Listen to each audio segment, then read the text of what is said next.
Yeah, now, what's the Joint Information Center? First of all, why is it called Joint Information Center? Got the state, the federal, responsible party, everybody. Right. The Unified Command is called Unified Command because it's unified. Well, we could have been the Unified Information Center, I guess. It's the same idea. It's we are working together to provide the voice of the response, to be the spokesperson for the response. Unified Command and Communication, the Joint Information Center. And the Joint Information Center is headed by the PIO. PIO is command staff. In other words, when Unified Command gets together and you have planning and operations and finance and all those people around the table, PIO is there.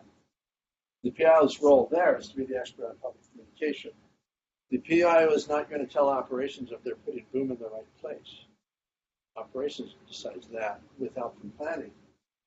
But the PIO also doesn't expect the guy from operations to say, I don't like the way you put that comma in that sentence.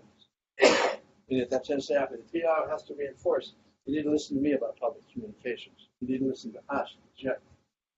The JIC creates all response public information. Once Unified Command is formed, none of you speak for the response anymore. You speak for your actions, but you don't speak for the response. The spokesperson for the response is the JIC. And that's where all the content is created. That's where we fold in the work. And that's where everything goes through some approval process. So Unified Command knows what's being said and has authorized it. So the JIC becomes the spokesperson.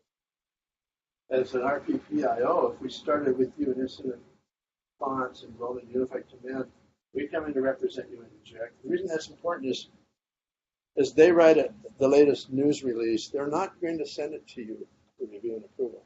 When I write a news release for you, it's going to go to whoever you say should review it before it gets used. That's not going to happen with Unified Command. You have no approval rights. The only control you have over the content of the JIC is if you have somebody in there to be a part of the creation process. One thing we do there, we inform RP of any key decisions that are being made, any response developments that are important to you as a company. And they may make operational decisions that benefit the response but hurt you as a company. That's entirely possible, and they will do it because their focus is on.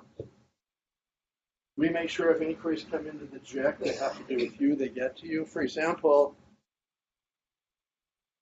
it's likely that in this event that we're practicing against today, somebody could wonder, can fleet management pay for this response? And somebody may ask, in fact, I'm surprised that one of you, the reporters, didn't say, how are you paying for this? Because we all know everything costs money, and we're not selling lottery tickets. So we know, well, the Unified Command, the Joint Information Center is not going to answer that question. All they know is we do Unified Command, and it gets paid for.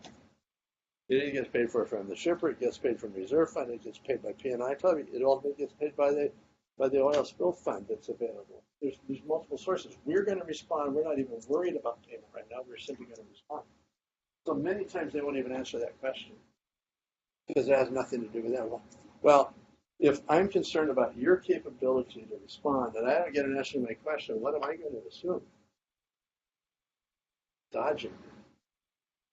Why would you dodge me? Certainly not because you can, probably because you can't. So it's their RP's, the RPPIO's role to make sure those sort of questions get back to you so they can be dealt with. And vice versa, if you get a call, if your reception gets a call and somebody saying, why aren't you booming across blank estuary? Is the reception's job to answer that question? Is the JIC's job to answer that question? That's a Unified Command action, Unified Command decision. So we're the kind who can go the opposite direction too. The reason for that is you don't want to inadvertently become the spokesperson for Unified Command, nor do you want to expect them to be the spokesperson for you. If you answer your questions, they answer theirs, and we make sure they go to the right place.